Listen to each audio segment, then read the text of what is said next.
May your day be filled with purpose, and may your entire week be guided by grace and wisdom. Welcome, everyone. Yeah, welcome to today's deep dive.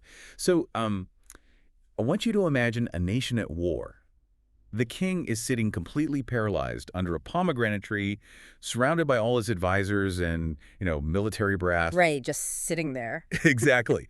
Meanwhile, his son, the prince, decides the best military strategy is to scale a steep cliff and basically let the enemy's trash talk dictate his next move. It's quite the contrast. It totally is.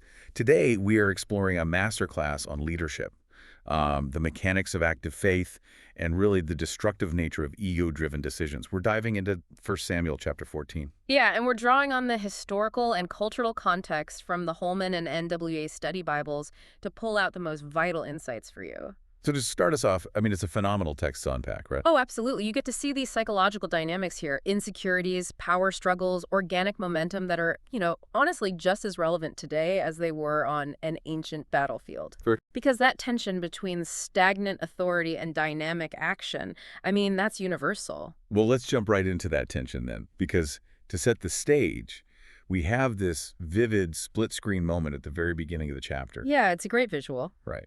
On one side, we have King Saul. He's camped on the outskirts of Gibeah in Migron, sitting under a pomegranate tree. He has about 600 men with him.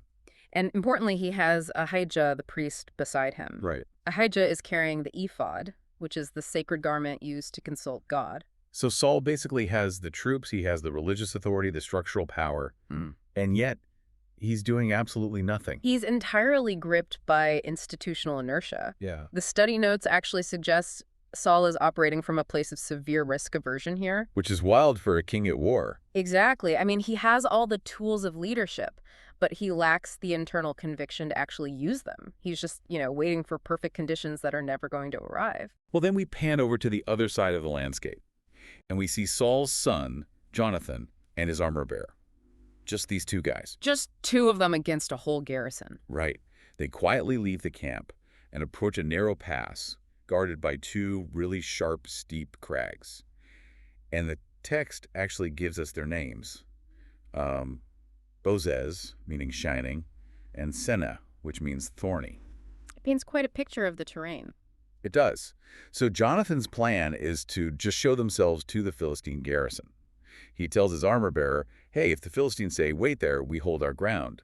But if they say, come up to us, we'll take that as a sign God has given them to us. A very specific test. Yeah, but I have to push back on this strategy a bit. Okay, let's hear it. Because, sure, Saul is stuck in analysis paralysis, like a modern executive team that just keeps demanding more and more data while the competition pulls ahead.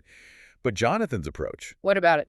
Isn't it incredibly reckless to let the enemy's trash talk dictate your military strategy? Sure. The Philistines literally mock them, saying, look, the Hebrews are crawling out of their holes, come up and be taught a lesson. Right, yeah. It just seems like a highly reckless way to run a military campaign. Well, it definitely looks reckless if we evaluate it through, a modern lens of statistical probability or risk management. Okay. But the study notes frame this very differently. They point out that this isn't a gamble. It's actually a profound demonstration of how active faith functions. Well, notice Jonathan's underlying thesis here. He tells his armor bearer, nothing can hinder the Lord from saving, whether by many or by few. So he's just entirely unconcerned with the mathematics of the situation. Precisely. To Jonathan, faith is an active verb. Think of it like chemistry. There's this concept called activation energy. Oh, right. The minimum amount of energy you need to jumpstart a reaction. Exactly. Jonathan is providing that activation energy. He doesn't have a grand strategic map, but he has this foundational belief in divine intervention. Interesting. So the Philistines yelling, come up and we'll teach you a lesson, that wasn't just trash talk to him. It was the specific situational trigger he established to discern God's direction. So he moves forward with the minimal information he has. Yeah, trusting that momentum will follow that first step. And the physical reality of that first step is brutal. They climb up on their hands and knees, hauling themselves up this shining, thorny cliff face. Exhausting work before battle even starts. Right. And when they reach the top, they immediately strike down about 20 men in a very localized area. The text says it's roughly half an acre or, what a yoke of oxen could plow in a single day. It's an intensely concentrated pocket of violence. It really is. But the ripple effect of that localized action is massive. The text says it triggers a terror of God, like a panic sweeps the entire Philistine camp. And we really need to understand the mechanics of that panic. Yeah. Because the terror of God wasn't merely a strong psychological fear spreading through the ranks. What was it then? The Holman and Nave notes explain this was a divine tremor, an actual physical earthquake. Wait, really? Yeah. A literal earthquake? Yes. And in the ancient Near Eastern worldview, seismic activity was universally interpreted as the ultimate sign of divine wrath. Oh, wow. So that completely shifts the context. It does. You have the sudden shock of two men breaching a secure outpost, and that's instantly compounded by the ground violently shaking beneath the soldiers' feet. The psychological cascade must have been immediate. Total chaos. The camp devolves so completely that the Philistines actually start turning their swords on each other in the confusion. That is wild. Uh-huh. And meanwhile, while Jonathan is riding this organic wave of momentum, Saul is miles away. Still under his tree. Still under his tree. He's looking through his scouts and seeing the enemy camp just implode. The victory is happening without him. Which is his worst nightmare, really. Right. So Saul hurriedly tells the priest to bring the ark, or the ephod, to consult God. But as the noise of the battle gets louder, Saul impatiently interrupts the priest mid-prayer. He just cuts him off. Yeah, he tells him to withdraw his hand, Yeah. basically saying, drop the ritual, abandon the prayer, we need to go fight right now. It's a highly revealing character moment for Saul. Tell me about it. The commentary highlights his deeply pragmatic and honestly somewhat cynical nature here, because his religious devotion is entirely situational. That makes a lot of sense. When he was paralyzed by fear, under the tree, he wanted the priest there as this comforting symbol of legitimacy. But the second he realizes a victory is unfolding without his authorization, He just discards the religious protocol entirely. Exactly. It feels like an ancient version of a psychological phenomenon we see all the time today, especially like the bandwagon effect. Sure. When a breakthrough happens, everyone wants to claim credit. We see it with startups and investments. Nobody wants to fund the early stages. But once a company succeeds, everyone scrambles to get on the cap table. Or with sports teams, everyone's a lifelong fan after they win the championship. Exactly. Yeah. So let me ask you, does Saul interrupting the priest show a sudden burst of courage? Or is he just terrified of missing out on a victory he didn't start? Oh, it's the latter. It is frantic narrative control. He's terrified of becoming irrelevant. He cannot tolerate a triumph occurring outside of his direct command. He needs to get in front of the parade. Exactly. And that desperation to manufacture authority, when you realize you've lost organic leadership, that is exactly what sets the stage for the next disaster in the chapter. Right, because look at what happens when Saul and his men finally join the fight.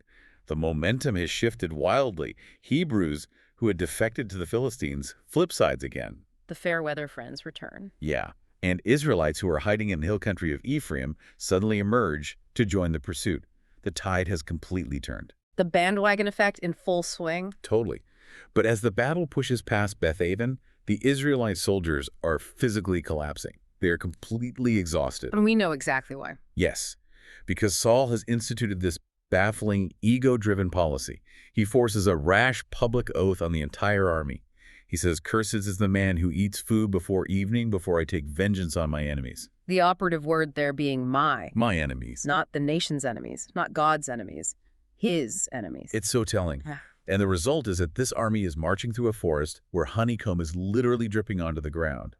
And these starving men refuse to touch it because they are terrified of the king's oath. It's agonizing to even picture. It is. Now, Jonathan, who was off fighting and didn't hear the king's vow, he walks by, dips his staff in the honeycomb, and eats. And the text gives us a fascinating physiological detail there. Right. It says his eyes brightened. Yes. His blood sugar spikes, his cognitive function returns, his vitality is restored. It highlights the sheer biological reality of warfare that Saul is completely ignoring. Which Jonathan clearly understands. A soldier requires fuel. Right. And when someone finally informs Jonathan about his father's curse, he doesn't mince words at all. He openly criticizes his dad. He does. He points out how his own strength returned from just a little honey and bluntly states the victory would have been far greater if the men had been allowed to eat from the spoils. I mean, if you're listening right now and you have ever worked under a leader who implements a draconian rule just to prove they're in charge, you know exactly how Saul's army felt. Absolutely. It's like that toxic manager who decrees, No one can leave the office or take a lunch break until this project launches. Right, thinking it sounds hardcore and dedicated. Exactly, but in reality, it just destroys productivity and guarantees a room full of exhausted people making critical errors. It's self-sabotage disguised as discipline. So why does Saul do this? I mean, was he actually trying to be spiritually devout with this fast, or was this purely about asserting his control over victory he didn't initiate? Well, the study notes lean heavily toward it being a defense mechanism. Really? Yeah, they suggest it's a manipulative attempt to guarantee divine favor, basically treating God like a vending machine while simultaneously centering himself back in the narrative. Because Jonathan started the victory. Right. By imposing this agonizing fast, Saul forces the entire army to focus on his words, his rules, and his timeline. Wow. But as you noted, when you push people past their physiological and psychological limits with these arbitrary rules, the foundational ethics of a community start to fracture. Which brings us to the inevitable fallout. Evening falls. The time limit on Saul's curse finally expires, and the men are so ravenously hungry they just snap. They're desperate. They pounce on the captured sheep and cattle, slaughtering them right there on the ground and eating the meat with the blood, which is a severe violation of Levitical law. A massive violation. The Torah strictly prohibited consuming blood. Right. It was a core ethical boundary for the Israelites, distinguishing their practices from the surrounding nations. And Saul's reaction is just incredible to me. He acts deeply outraged. He calls his own men traitors. The irony is rich. It is. He orders a large stone to be rolled over so they can slaughter the animals properly and drain the blood. And right there, he builds his first altar to the Lord. Yeah, it's his very first one. So we have to look at the why behind this reaction. Yeah. It's like a boss who creates a terrible filing system that causes a company-wide server crash and then demands a medal for being the one who rebooted the computers. That is the perfect analogy. Isn't Saul entirely to blame for his men breaking the law here? Is he actually offended or just deflecting? The commentary emphasizes that it's classic projection and deflection. This dynamic is so common. Heavy-handed, arbitrary human rules frequently drive people to compromise their core ethical or divine laws out of sheer desperation. Because he created an impossible standard. Exactly. Saul established a standard that was biologically impossible to maintain in combat. When the men broke under the pressure of his manufactured rule, they violated a true divine law. So his outrage is just a performance. Yes. Calling them traitors and building an altar, it's a calculated political move. It allows him to reclaim the moral high ground and completely mask his own culpability in causing the crisis to begin with. The desperation basically overwrites their morals, and Saul just uses that to play the savior. Precisely. And the consequences of all this just continue into the night. Right, because Saul, having eaten and built his altar, is riding this adrenaline high. He wants to keep pursuing the Philistines into the dark. But the priest wisely steps in. Yeah, he suggests they should probably ask God first, seeing as they, skipped that step earlier when Saul cut him off. Right. It's better late than never. So Saul asks if they should pursue, and the response from God is silence.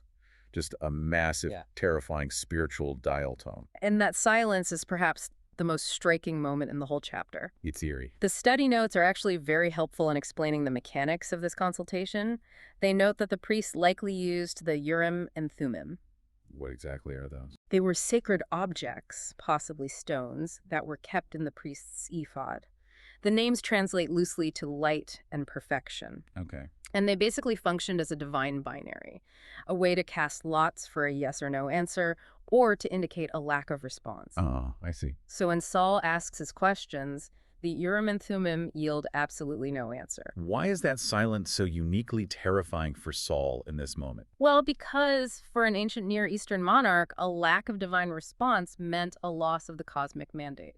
So God has basically left the building. Right. Silence implies that the divine presence has withdrawn from the camp due to some hidden guilt. And for someone as insecure as Saul. Exactly. For someone who relies entirely on structural and religious validation rather than organic leadership, God's silence is an existential threat. So he instantly assumes someone else in the camp must have sinned to cause this blockage. Of course. It can't be his fault, so there must be a traitor. He's deflecting again. Which sets up the ultimate clash of this narrative.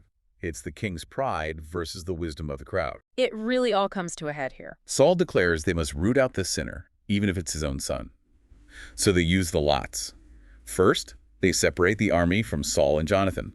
The lot falls to the royal family. The tension must have been unbearable. I can only imagine. Then they cast it between father and son, and the lot pinpoints Jonathan. The very architect of the victory is singled out. Saul demands to know what Jonathan did, and Jonathan offers this incredibly raw, unvarnished confession.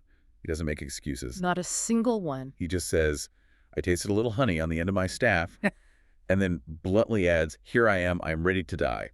He accepts the weight of the reality without flinching. But Saul, trapped by the public weight of his own arrogant oath, doubles down.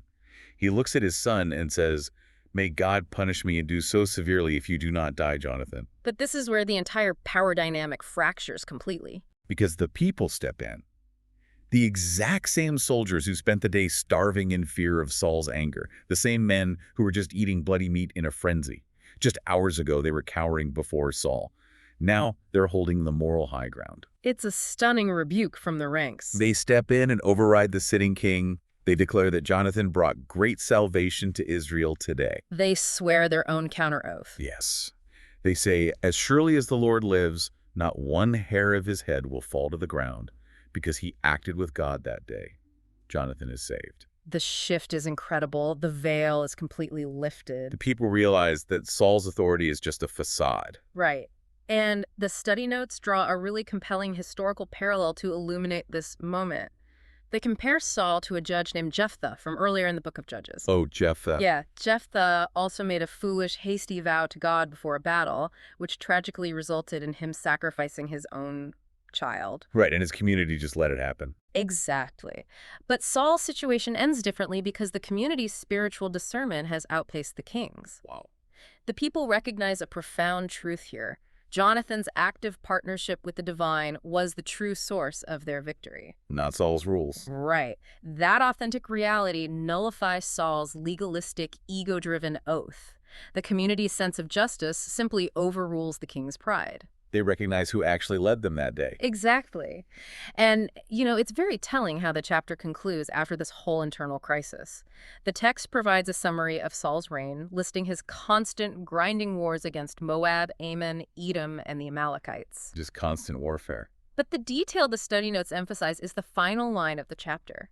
It highlights that whenever Saul saw a strong or valiant man, he conscripted him. He took him by force. What a contrast. It really is. I mean, Jonathan inspired his armor-bearer to follow him up a thorny cliff through sheer courage and shared faith, while Saul had to use the power of the state to basically compel strong men to endure his endless wars. It illustrates the ultimate difference between genuine leadership that attracts strength and insecure management that must forcefully extract it. Right. Saul's reliance on arbitrary rules and forced compliance was really just a symptom of his underlying fear. That brings all the threads of this narrative together so brilliantly. It does. I mean, we started with two distinct models of behavior.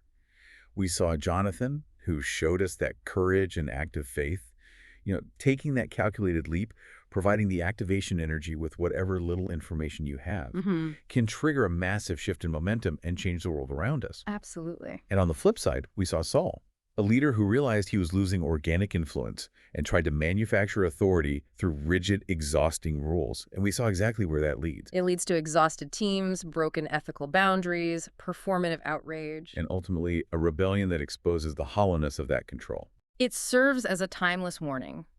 Prioritizing the appearance of control over actual, meaningful progress is just a recipe for disaster, whether you're commanding an ancient army or, leading a modern organization. Absolutely. So as we wrap up, we want to leave you with a final thought to mull over or explore on your own. Something to really think about this week. Take a hard look at the rules and standards you impose, either on yourself or on the people around you in your workplace, your community, or your family. Right. Ask yourself honestly, are these rules actually helping you win the battles that matter? Or are they just an exhausting attempt to maintain a false sense of control in an unpredictable world? It's a tough question, but a necessary one. It really is. Well, that's all for today's deep dive. God blesses all of you listening.